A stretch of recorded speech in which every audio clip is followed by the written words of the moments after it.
বলেন নিশ্চয় তোমাদের মধ্যে ওই ব্যক্তি আমি আল্লাহর কাছে সবচাইতে দামি, সবচাইতে সম্মানিত, যে আমাকে বেশি বেশি ভয় করে, তার দাম আমি আল্লাহর কাছে সবচেয়ে বেশি।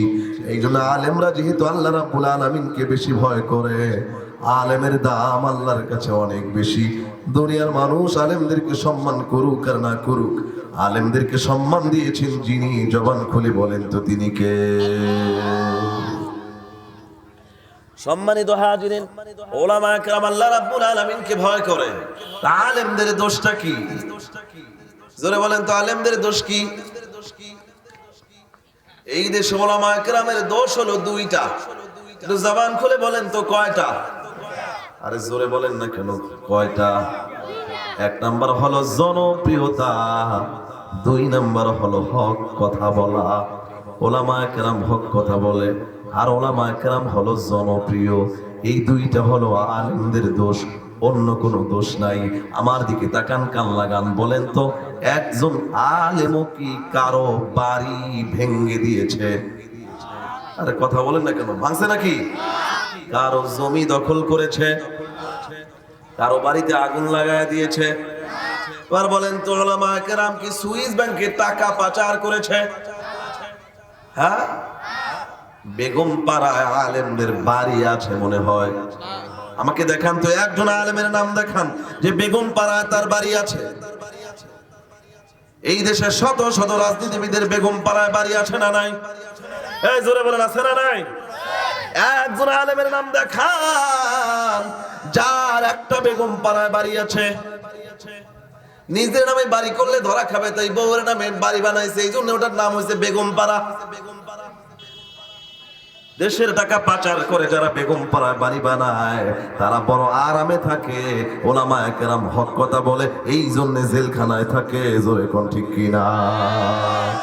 আলেমদের দোষ হলো দুইটা, একটা হলো জনপ্রিয়তা, আর একটা হলো হক কথা বলা। জনপ্রিয়তা কেমনে? এবার বলেন তো, ওলামায়ে কেরামের মাহফিলগুলিতে হাজার হাজার লোক নিজের টাকা খরচ করে, নিজে ভাড়া দিয়ে আসে কি আসে না? এই জোরে বলেন ভাই, আসে কি আসে না? ওরা বলে কি খিচুড়ির প্যাকেট দিয়া, বাস রিজার্ভ করে দিয়া, ভাড়ার টাকা দিয়া 1000 মানুষ এক জায়গায় করতে পারি না। আর ওলামায়ে কেরামের এক একটা মাহফিলে নিজের পকেটের টাকা খরচ করে, নিজে ভাড়া দিয়া রাত থেকে সকাল থেকে আসা শুরু করে দেয়। একবারে এক একজন ওলামায়ে কেরামের মাহফিলে এরকম 10,000, 20,000, 50,000। এই দেশে এমন নজিরও আছে, কোন কোন ওলামায়ে কেরামের মাহফিলে 1 লক্ষের উপরে লোক হয়ে যায়। একটু জোরে বলেন তো, এরকম নজির আছে না নাই? জোরে কোন? এই যে আলেমরা হলো জনপ্রিয় আলেমরা, কিন্তু আপনাদেরকে আজকে বিরিয়ানির প্যাকেট দেওয়া হবে? কথা বলেন, ভাড়ার টাকা কোনো কিছু? এসেছেন কেন? যে ওলামায়ে কেরাম হলো আল্লাহ তাআলার রিপ্রেজেন্টেটিভ, আল্লাহ তাআলার প্রতিনিধি। ওলামায়ে কেরাম কিন্তু দুনিয়ার কারো নয়। খতিব কিন্তু মসজিদ কমিটির সভাপতি, সেক্রেটারি, ক্যাশিয়ারের নয়। একজন বক্তা কিন্তু শ্রোতা যারা আছে তাদের নয়। বক্তা, খতিব, মুফাসসির, মুহাদ্দিস সবাই। একটু জোরে বলেন তো কার? এই জোরে বলেন কার? সুতরাং ওলামায়ে কেরাম কথা বলবে আল্লাহ যেভাবে বলতে বলেছেন, মুহাম্মদ সাল্লাল্লাহু আলাইহি ওয়াসাল্লাম যেভাবে বলতে বলেছেন, ওলামায়ে কেরাম তো সেভাবেই বলতে বলবে, বলতে থাকবে। জোরে বলেন ঠিক কি না? আর বসে বসে যদি চিন্তা করে, আরে খতিব সাহেব জুমার দিন কেন আমার মন মতো কথা বলে না? সভাপতি চিন্তা করে খতিবের কথা কেন আমার পক্ষে যায় না? সেক্রেটারি চিন্তা করে খতিবের কথা কেন আমার পক্ষে যায় না? সদস্যরা চিন্তা করে খতিবের কথা কেন আমার পক্ষে যায় না? যেই কথা পক্ষে যায় না, বিপক্ষে যায়, সেই খতিবের চাকরি নাই। আরে কথা বলে না, কথা বলে ঠিক না? ওরা তো আপনাদের মন মতো কথা বলতে পারবে না, কারণ ওরা একজনের কথা বলে। জবান খুলে বলেন তো তিনি কে? ওলামায়ে কেরাম হলো জনপ্রিয়, আর একটা হলো ওলামায়ে কেরাম হক কথা বলে। কারণ কোরআনকে আল্লাহ রাব্বুল আলামিন হক কথা দিয়ে সাজিয়েছেন। এই কোরআনকে হক কথা দিয়ে যিনি সাজিয়েছেন, জবান খুলে বলেন তো তিনি কে? আল্লাহ সুবহানাহু ওয়া তাআলা বললেন, ওয়া তাম্মাত কালিমাতু রাব্বিকা সিদকাও ওয়া আদলা। আল্লাহ সুবহানাহু ওয়া তাআলা বললেন, এই কোরআনকে আমি আল্লাহ রাব্বুল আলামিন সুবিন্যস্ত করেছি, সাজিয়েছি সত্য কথা দিয়ে, ইনসাফ পূর্ণ কথা দিয়ে, ন্যায় কথা দিয়ে, হক কথা দিয়ে। হক কথা দিয়ে আল্লাহ রাব্বুল আলামিন এই কোরআন সাজিয়েছেন। এই জন্য উলামায়ে কেরাম কোরআনের হক কথা বলে যখন একদল মানুষের গায়ে আগুন জ্বলে তখন, জোরে কোন ঠিক কিনা? উলামায়ে কেরাম কোরআনের হক কথা বলে যখন একদল মানুষের গায়ে আগুন জ্বলে তখন, এই জোরে কোন ঠিক কিনা? তখন তারা বলে কি, ওই যে দেখো হুজুর রাজনীতি শুরু করছে। আসলে কি রাজনীতি না হকের নীতি? জোরে বলেন, রাজনীতি না হকের নীতি? সম্মানিত হাজিরিন, আল্লাহ বলেন আলেমরা আমি আল্লাহকে সবচেয়ে বেশি ভয় করে। এইগুলো আর একটা মর্যাদা। এবার আসুন 4 নম্বর আর একটা বলছি। আল্লাহ সুবহানাহু ওয়া তাআলা বললেন, ফাসআলু আহলাল যিকরি ইন কুনতুম লা তা'লামুন।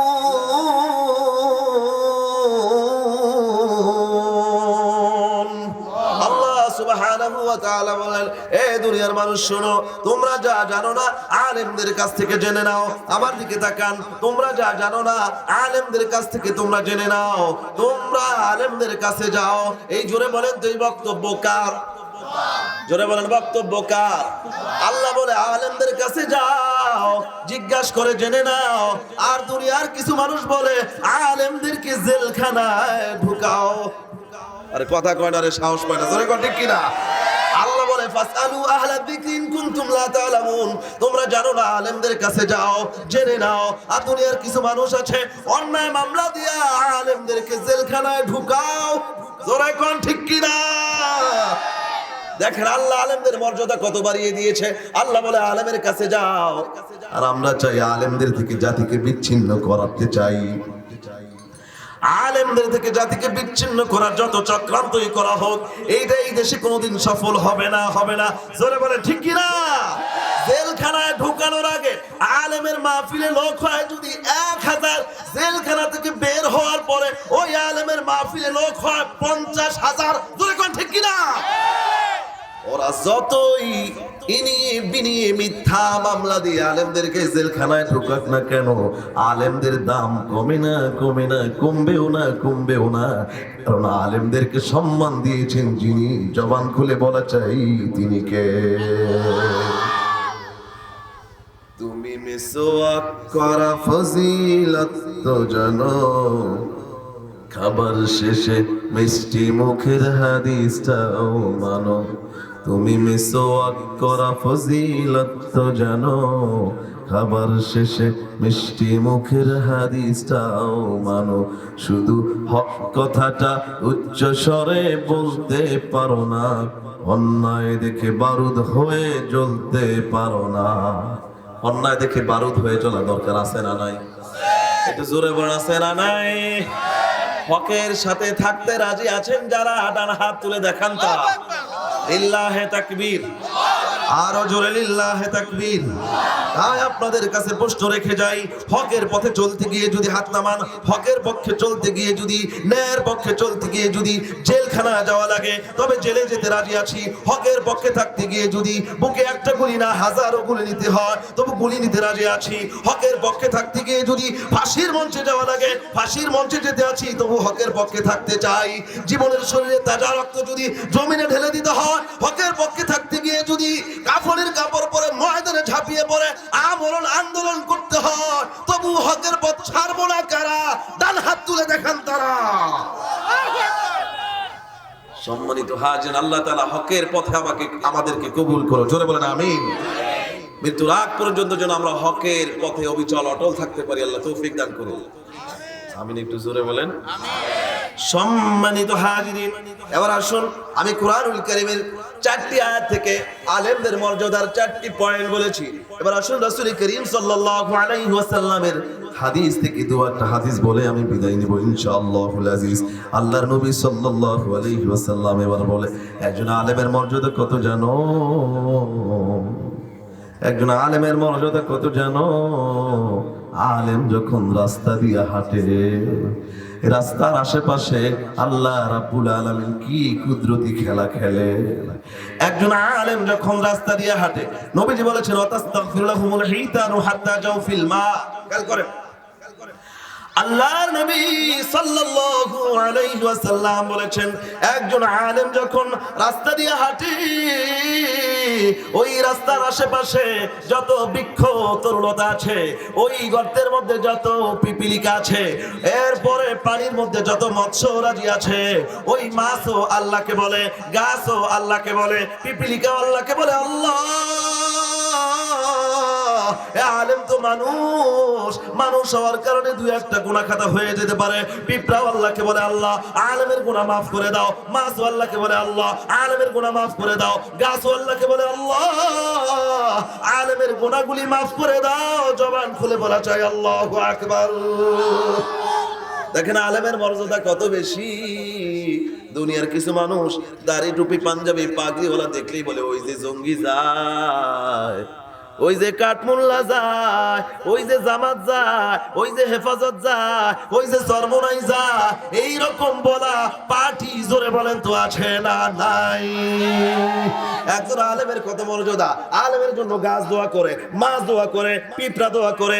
আর কিছু মানুষ আলেমদেরকে অন্যায়ভাবে মামলা দিয়ে জেলখানায় ঢুকায়। জোর নাই, জোরে কোন ঠিক না? আলেমের মর্যাদা যদি ঘন্টার পর ঘন্টা বলা যায় শেষ হবে না ভাই। সম্মানিত হাজিরিন, আমাদের দেশের ক্রিকেট টিম যদি অন্য কোন দেশকে হারিয়ে বাংলাদেশে আসে, বড় বড় দেশ, অস্ট্রেলিয়ার সিরিজ জয় করে বাংলাদেশে এসেছে, ইংল্যান্ড সিরিজ জয় করে ক্রিকেট টিম বাংলাদেশে এসেছে, বাংলাদেশ ক্রিকেট টিম ইন্ডিয়ার মতো দেশকে সিরিজ হারিয়ে যদি বাংলাদেশে আসে, তাহলে এদের জন্য কত সম্মানের ব্যবস্থা করা হয়। এয়ারপোর্টে এদের জন্য লাল গালিচার সংবর্ধনা দেওয়া হয়।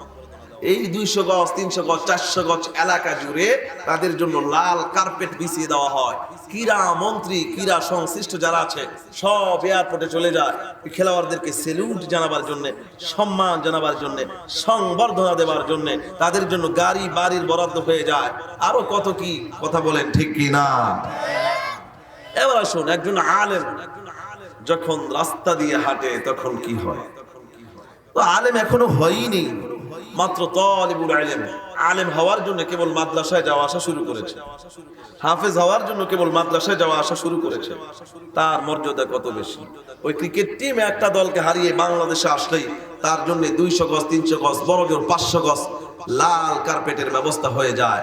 আর একজন মাদ্রাসা শিক্ষার্থী, একজন কোরআনের শিক্ষার্থী, একজন হাফেজ শিক্ষার্থী, একজন আলেম শিক্ষার্থী যখন ওই রাস্তা দিয়ে হাঁটে, আল্লাহ সুবহানাহু ওয়া তাআলা তখন কি ঘটায়? রাসূল সাল্লাল্লাহু আলাইহি ওয়াসাল্লাম বলেছেন, وَأَنَّ الْمَلَائِكَةَ لَتَضَعُ أَجْنِحَتَهَا رِضًا لِطَالِبِ الْعِلْمِ। নবীজি সাল্লাল্লাহু আলাইহি ওয়াসাল্লাম বলেছেন একজন আলেম যখন রাস্তা দিয়ে হাঁটে, একজন হাফেজ যখন রাস্তা দিয়ে হাঁটে, একজন ইলমের শিক্ষার্থী যখন রাস্তা দিয়ে হাঁটে, ও যদি 1000 কিলোমিটার অতিক্রম করে, ও যদি 5 লক্ষ কিলোমিটার অতিক্রম করে, ওই 5 লক্ষ কিলোমিটার জুড়ে তার পায়ের নিচে আল্লাহ রাব্বুল আলামিন নূরের তৈরি ফেরেশতার নূরের পর বিছায়া দিয়া ওই আলেমকে, ওই হাফেজকে আল্লাহ রাব্বুল আলামিন সম্মান জানাতে থাকে। আর একটু জোরে কন্যা সুবহানাল্লাহ। সম্মানিত হাজিরিন, এবার আসুন, যার তার জন্য কিন্তু হাফেজ হওয়া সম্ভব হয় না, যার তার জন্য কিন্তু আলেম হওয়া সম্ভব হয় না। তার মানে হাফেজ হওয়া হলো আল্লাহর পক্ষ থেকে নেয়ামত, আলেম হওয়া হলো আল্লাহর পক্ষ থেকে নেয়ামত। কারণ আল্লাহ পছন্দ করে যাদেরকে, তাদেরকে আলেম হওয়ার তৌফিক দেয়। আল্লাহ ভালোবাসে যাদেরকে, তাদেরকে হাফেজ হওয়ার তৌফিক দান করে দেয়। এই যে মাদ্রাসা আছে, আমরাও মাদ্রাসা চালাই। 3 বছর পড়াশোনা করেছে বাচ্চা, কোনো কাজ হয় নাই। 5 বছর পড়াশোনা করেছে, কোনো কাজ হয় নাই। 6 বছর পড়াশোনা করেছে, কোনো কাজ হয় নাই।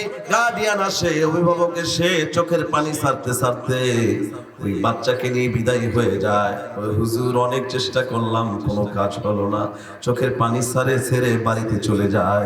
এই জন্য হাফেজ হওয়া, আলেম হওয়া যার তার কপালে হয় না। আল্লাহ যাকে পছন্দ করে, আল্লাহ যাকে চুজ করে, আল্লাহ যাকে সিলেক্ট করে, আল্লাহ যাকে নির্বাচিত করে, আল্লাহ তাকে হাফেজ বানায়, আল্লাহ তাকে আলেম হওয়ার মতো তৌফিক দান করে দেয়। দলিল কি?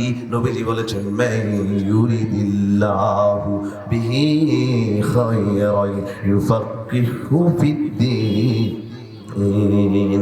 আল্লাহ তাআলা যাকে পছন্দ করে, আল্লাহ যাকে চুজ করে, আল্লাহ যাকে সিলেক্ট করে, আল্লাহ যাকে নির্বাচিত করে, আল্লাহ যাকে ভালোবাসে, আমার আল্লাহ তাকে হাফেজ আলেম হওয়ার মতো তৌফিক দান করে দেয়। জবান খুলে বলা চাই সুবহানাল্লাহ। তাহলে বোঝা গেল ওলামা একরাম হলো আল্লাহর পছন্দনীয় বান্দা, হাফেজরা হলো আল্লাহর পছন্দনীয় বান্দা। সুবহানাল্লাহ বলবেন না? একটু জোরে কোন না সুবহানাল্লাহ।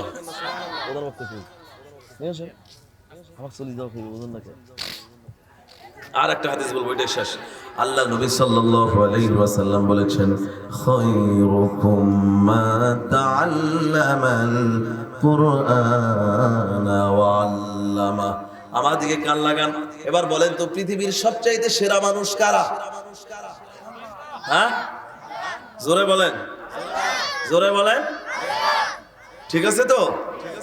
নবীজি কিন্তু বলে নাই যে বিসিএস ক্যাডার হয় সে সেরা মানুষ হয়। আল্লাহ নবী কিন্তু বলে নাই যে এমপি হয় সে সেরা মানুষ হয়। নবীজি কিন্তু বলে নাই যে এমপি হয় সে সেরা মানুষ হয়। আল্লাহ নবী কিন্তু বলে নাই যে হেডমাস্টার হয় সে সেরা মানুষ হয়। নবীজি কিন্তু বলে নাই যে প্রিন্সিপাল হয় সে সেরা মানুষ হয়। আল্লাহ নবী সাল্লাল্লাহু আলাইহি ওয়াসাল্লাম কিন্তু এমন কথা বলে নাই যে মেম্বার হয়, যে চেয়ারম্যান হয়, যে জাজ হয়, যে ডিসি হয়, যে এসপি হয়, যে ম্যাজিস্ট্রেট হয় সে সেরা। এমন কথা আল্লাহ নবী বলে নাই, বরং আল্লাহ নবী বলেছেন যে কোরআন পড়ে আর কোরআন পড়ায়, কোরআন পড়ে যারা, কোরআন পড়ায় যারা, তারাই হলো পৃথিবীর সবচাইতে সেরা মানুষ। জোরে বলেন না সুবহানাল্লাহ। পৃথিবীর সেরা মানুষ যদি দেখতে চাও, আলেমের চেহারার দিকে তাকাও। পৃথিবীর সেরা মানুষ যদি দেখতে চাও, হাফেজের চেহারার দিকে তাকাও। আর আমরা কই আলেম হলো বড় বদমাশ, হাফেজ হলো বদমাশ, জেলখানায় ঢুকাও। আরে কথা কয় না, ঠিক কি না? রাগ করলেন নাকি কেউ? তাহলে পৃথিবীর সেরা মানুষ কারা? হাফেজ যারা, আলেম যারা। এবার বলেন তো, সন্তানকে সেরা মানুষ বানাতে রাজি আছেন যারা? টান হাত তুলে দেখান তারা।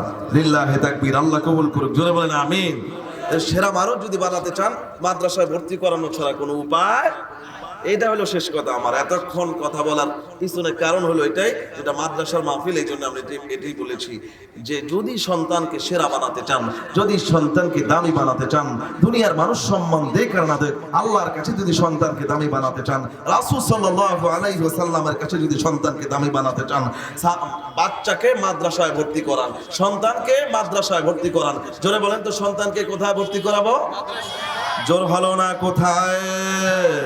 মাদ্রাসায়। এবার আসল দুঃখজনক হলো সত্য, এই দেশে মাদ্রাসায় ভর্তি করায় কোনগুলো বাচ্চাদেরকে, যেটা চোখে দেখে তেরা, একদিকে তাকায় আরেক দিকে চেয়ে থাকে, যেটার পা ভেকড়া, যেটা বোঝে না, যেটা প্রাইমারিতে পিটা স্যার ম্যাডাম বের করে দিয়েছে, যেটা বাড়িতে কন্ট্রোল করতে পারে না, যেটা বাপ মার কথা শুনে না, যেটা সবচেয়ে দুষ্ট, ওইটাই না মাদ্রাসায় ভর্তি করায়। জোরে বলেন ঠিক কিনা? অথবা মান্নত করছে, 3টা মেয়ে হয়েছে, আল্লাহরে বলে আল্লাহ একটা ছেলে দাও, মাদ্রাসায় দিব। এখন ওইটা পারুক আর না পারুক, ওইটাই না মাদ্রাসায় দেয়। জোরে বলেন ঠিক কিনা? এরপরে করে কি, যেটা অচল ওইটা দেয় মাদ্রাসায়। আর 3-4 মাস যেতে না যেতে মাদ্রাসায় যে হুজুরকে বলে, হুজুর কি পড়ান? আমার বেটা এলাও কিছুই পড়ি পায় না। জোরে বলেন তো, আছে না নাই? আর একটু জোরে কোন আছে না নাই? এবার দেখেন আল্লাহ কি বলে, ওয়ালা তাতাবাদ